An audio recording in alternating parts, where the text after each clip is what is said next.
দশম শ্রেণীর ভৌতবিজ্ঞান ক্লাসে আবার সবাইকে স্বাগত। আজকে আমরা আলোচনা করব তরলের প্রসারণ নিয়ে। তরলের প্রসারণ বললেই পাঁচটা জিনিস পরপর মাথায় চলে আসা উচিত। কি কি জিনিস বোর্ডে লিখছি, একটু নোট করো সবাই। প্রথম হলো, তরলের ক্ষেত্রে যেহেতু নির্দিষ্ট আকার নেই, কাজে এর দৈর্ঘ্য প্রসারণ বা ক্ষেত্রফল প্রসারণ এইসব অর্থহীন। এর ক্ষেত্রে শুধুমাত্র আয়তন প্রসারণই বিচার্য। আয়তন প্রসারণ এটাই এর ক্ষেত্রে আলোচ্য বিষয়। ঠিক আছে। দ্বিতীয় পয়েন্ট মনে রাখতে হবে, কঠিন যা প্রসারিত হয়, কঠিনের প্রসারণ তার তুলনায় সম আয়তনের তরলের একই উষ্ণতা বৃদ্ধিতে প্রসারণ অনেক বেশি, প্রায় 10 গুণ। তাহলে কি লিখব? কঠিনের তুলনায় প্রসারণ 10 গুণ বেশি। একই আয়তনের কঠিন এবং তরল নিয়ে একই উষ্ণতা বৃদ্ধি করলে দেখা যাবে তরলের আয়তন প্রসারণ কঠিনের তুলনায় 10 গুণ হবে। ঠিক আছে। 3 নম্বর জিনিস যেটা মাথায় আসতে হবে সেটা হলো, বিভিন্ন তরলের প্রসারণ বিভিন্ন। তার মানে সমান আয়তনের বিভিন্ন তরল নেওয়া হলে একই উষ্ণতা বৃদ্ধি করলে বিভিন্ন তরলের আয়তনের প্রসারণ বিভিন্ন হবে। তার মানে প্রত্যেকটা তরল একই হারে আয়তন বৃদ্ধি পায় না। 4 নম্বর পয়েন্ট হলো, বিভিন্ন উষ্ণতা সীমায় আয়তন প্রসারণ বিভিন্ন। তাহলে এটা আমি কঠিনের ক্ষেত্রে বলেছিলাম, তরলের ক্ষেত্রেও দেখা যায় যে 1 থেকে 2 ডিগ্রি তুললে যা প্রসারণ হবে, 3 থেকে 5 ডিগ্রি বা 3 থেকে 4 ডিগ্রি তুললে তার প্রসারণ কিছুটা আলাদা হবে। তাহলে বিভিন্ন উষ্ণতা সীমার মধ্যে তরলের প্রসারণ, তার মধ্যে কিছুটা পার্থক্য দেখা যায়। 5 নম্বর যে পয়েন্টটা, এটা আমাদের অনেকেরই জানা আছে, 0 ডিগ্রি থেকে 4 ডিগ্রি সেন্টিগ্রেড উষ্ণতা পর্যন্ত জলের ক্ষেত্রে উষ্ণতা বৃদ্ধি করলে প্রসারণের বদলে সংকোচন হয়। তাহলে এটা জলের একটা বিশেষ ধর্ম, যেটাকে আমরা ব্যতিক্রমী প্রসারণ বা ব্যতিক্রান্ত প্রসারণ বলি। এর কারণ ক্লাস 9-এ নিশ্চয়ই তোমরা জেনে এসেছো। ঠিক আছে। তাহলে এই সবগুলো জিনিস নোট করে নিও, মুছে দিচ্ছি।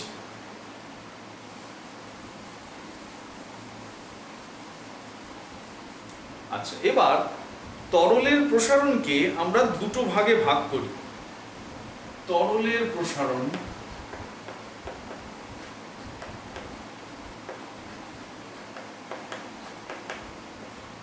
এটাকে দুটো ভাগে ভাগ করছি, আপাত প্রসারণ আর প্রকৃত প্রসারণ। প্রকৃত প্রসারণ। আচ্ছা, ধরো একটা পাত্রে, ধরো একটা এরকম সিলিন্ডার আছে যার গায়ে অংশাঙ্কন করা আছে, কাঁচের তৈরি সিলিন্ডার, তার মধ্যে এই পর্যন্ত তরল আছে। এবার একে উত্তপ্ত করা হচ্ছে। কিছুক্ষণ পরে, প্রথমে এটা তো ছিল T1 টেম্পারেচারে, এরকম ছিল। এবার এটাকে উত্তপ্ত করে T2 টেম্পারেচারে তোলা হবে। তাহলে আমি দেখলাম যে তরলটা এই পর্যন্ত উঠে গেছে।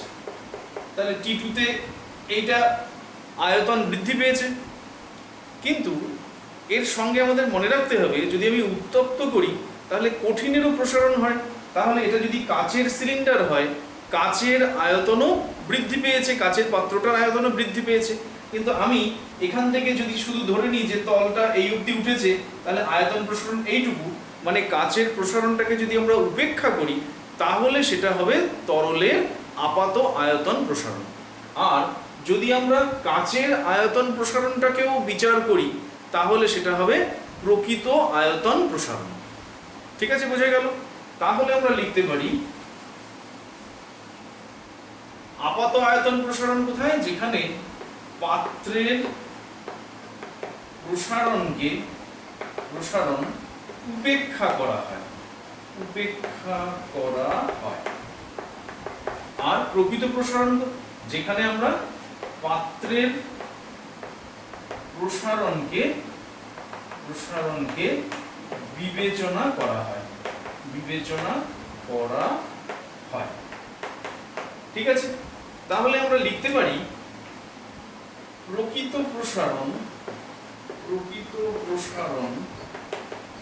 সমান আপাত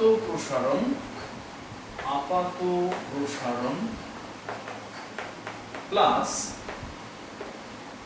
পাত্রের প্রসারণ।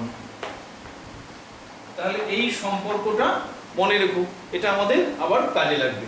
প্রকৃত প্রসারণ, তরলের প্রকৃত প্রসারণ, তার আপাত প্রসারণ যোগ পাত্রের প্রসারণ। ঠিক আছে, তাহলে বুঝে দিলাম এটা।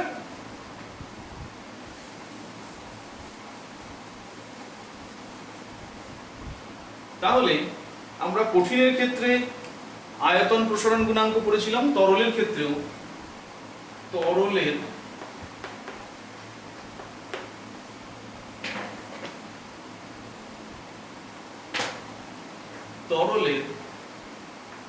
আপাত প্রসারণ গুণাঙ্ক, এটাকে আমরা গামা ড্যাশ লিখছি, equal to v2 dash minus v1 by v1 into t2 minus t1। তাহলে v2 ড্যাশ মাইনাস v1 টা কি? এটা হচ্ছে তরলের আপাত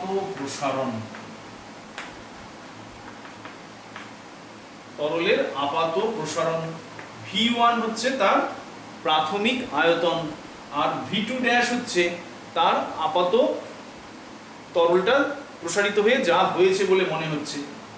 v2 ড্যাশ মাইনাস v1 হচ্ছে এটা আপাত প্রসারণ। তাহলে এখান থেকে v1 ইকুয়াল টু 1 এবং t2 minus t1 equal to যদি 1 ধরি, তাহলে gamma dash equal to v2 dash minus v1 হয়। তাহলে এখান থেকে আমরা তরলের আপাত প্রসারণ গুণাঙ্কের সংজ্ঞা দিতে পারি, আগে যেরকম ভাবে দেওয়া হয়েছিল, মনে আছে তো? কি বলবো এখান থেকে? যে একক উষ্ণতা বৃদ্ধিতে একক আয়তনের তরলের যে আপাত প্রসারণ হয় তাকেই বলবো ওই তরলের আপাত প্রসারণ গুণাঙ্ক। ঠিক আছে, এবার মনে রেখো এই যে আপাত প্রসারণ গুণাঙ্ক, এটা কিন্তু তরলের নিজস্ব ধর্ম নয়, এটা তরলের নিজস্ব ধর্ম নয়। এটা কিসের উপর নির্ভর করে? এটা নির্ভর করে যে পাত্রটা আছে সেই পাত্রের যে কঠিন উপাদান তার প্রসারণের উপর নির্ভর করে, মনে থাকবে। তাহলে আপাত প্রসারণ গুণাঙ্ক এটা তরলের নিজস্ব ধর্ম নয়, এটা নির্ভর করে পাত্রের উপাদান, যে কঠিন উপাদান তার আয়তন প্রসারণ গুণাঙ্কের উপর বা তার আয়তন প্রসারণের উপরে। ঠিক আছে, তাহলে এখানেও একক তো একই হবে, আগের মতোই হবে, আয়তনের এককগুলো কেটে যাবে, তলায় থেকে যাবে উষ্ণতার একক। ঠিক আছে, নেক্সট হলো তরলের প্রকৃত প্রসারণ গুণাঙ্ক। ঠিক একই রকম প্রকৃত প্রসারণ গুণাঙ্ককে যদি আমরা গামা দিয়ে প্রকাশ করি, তাহলে এটা equal to v2 minus v1 by v1 into t2 minus t1। তাহলে v2 মাইনাস v1 কে আমরা কি বলবো? তরলের প্রকৃত প্রসারণ। তাহলে এখান থেকে আমরা প্রকৃত প্রসারণ গুণাঙ্কের সংজ্ঞা কিভাবে দেব? ঠিক আগের মতন, v1 equal to 1, v2 minus v1 v2 t2 minus t1 যদি 1 হয় তবে v2 minus v1 equal to gamma. তাহলে এখান থেকে নিশ্চয়ই সংজ্ঞা দিয়ে দিতে পারবে। শুধু আগে যে আপাত প্রসারণ গুণাঙ্কে তুমি লিখেছিলে আপাত প্রসারণ হয়, তার জায়গায় এখানে লিখতে হবে প্রকৃত প্রসারণ হয়। ঠিক আছে, পরিষ্কার, একদম সোজা। ঠিক আছে তো? আচ্ছা, এখানে মনে রেখো এই যে প্রকৃত প্রসারণ গুণাঙ্ক এটা কিন্তু তরলের নিজস্ব ধর্ম, এটা কিন্তু তরলের নিজস্ব ধর্ম।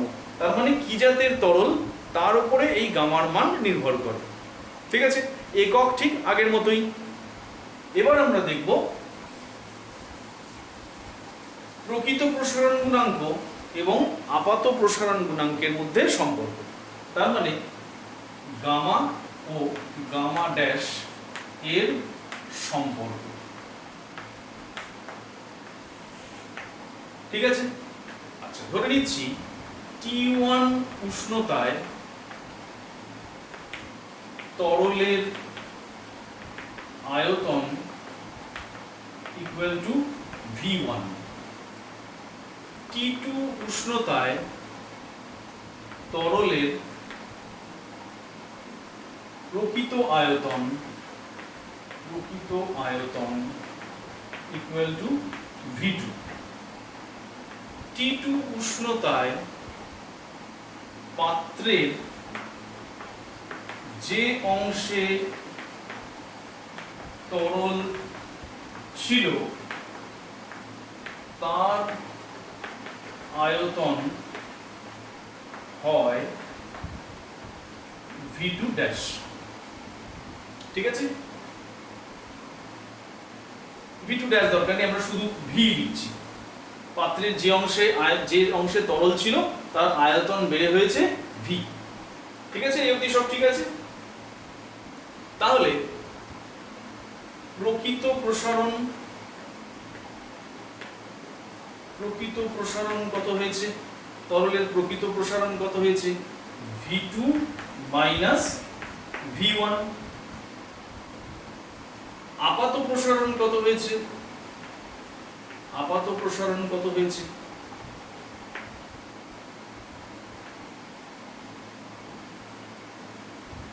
তরলের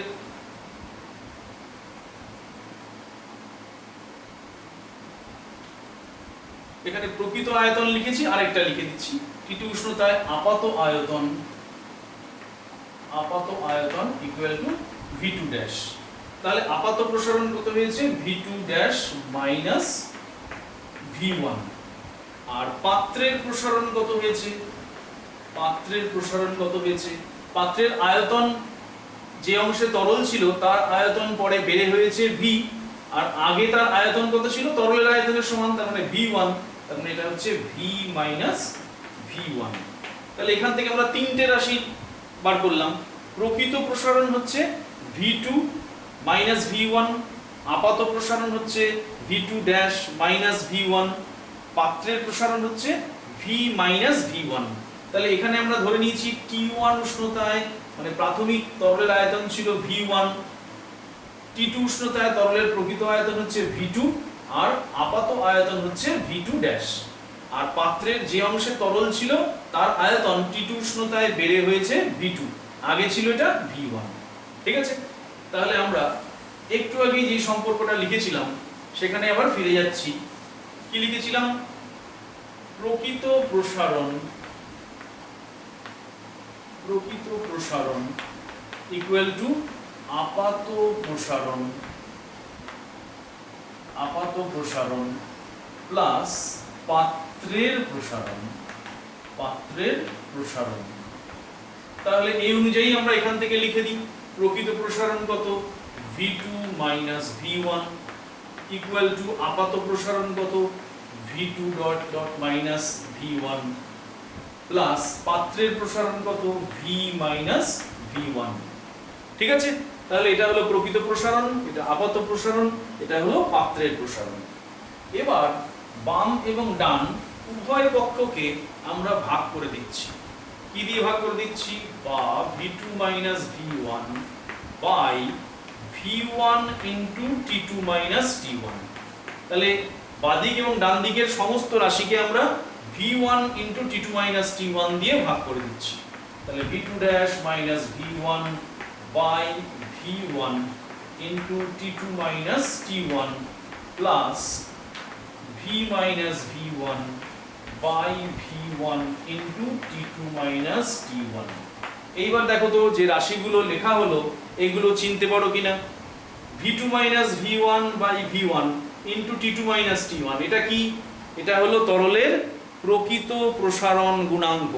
তাহলে এটার জায়গায় আমরা লিখতে পারি বা গামা ইকুয়াল টু, এটা কি দাঁড়াচ্ছে v2 ড্যাশ, এটা হচ্ছে আপাত প্রসারণ বাই প্রাথমিক আয়তন ইন্টু উষ্ণতা বৃদ্ধি। তাহলে এই রাশিটা দাঁড়াচ্ছে আপাত প্রসারণ গুণাঙ্ক, তার মানে গামা ড্যাশ প্লাস এখানে যেটা পড়ে রইল সেটা কি? পাত্রের প্রসারণ বাই পাত্রের প্রাথমিক আয়তন ইন্টু উষ্ণতা বৃদ্ধি। তার মানে এইটা হলো পাত্রের উপাদানের আয়তন প্রসারণ গুণাঙ্ক। যদি এই উপাদানটা, যদি পাত্রটা কাচের হয়, গ্লাসের হয়, তাহলে আমরা এটাকে লিখতে পারি gamma G, G for glass. ঠিক আছে, তাহলে এখান থেকে আমরা কি সম্পর্কটা পেলাম? পাত্রের বা তরলের প্রকৃত প্রসারণ গুণাঙ্ক ইকুয়াল টু তরলের আপাত প্রসারণ গুণাঙ্ক প্লাস তরলের আয়তনের তরলের পাত্রের উপাদানের আয়তন প্রসারণ গুণাঙ্ক। তাহলে এই হলো এদের মধ্যে সম্পর্ক। ঠিক আছে, সবাই ভালো থেকো। পরের দিন আমরা আবার পরবর্তী অংশ নিয়ে আসবো।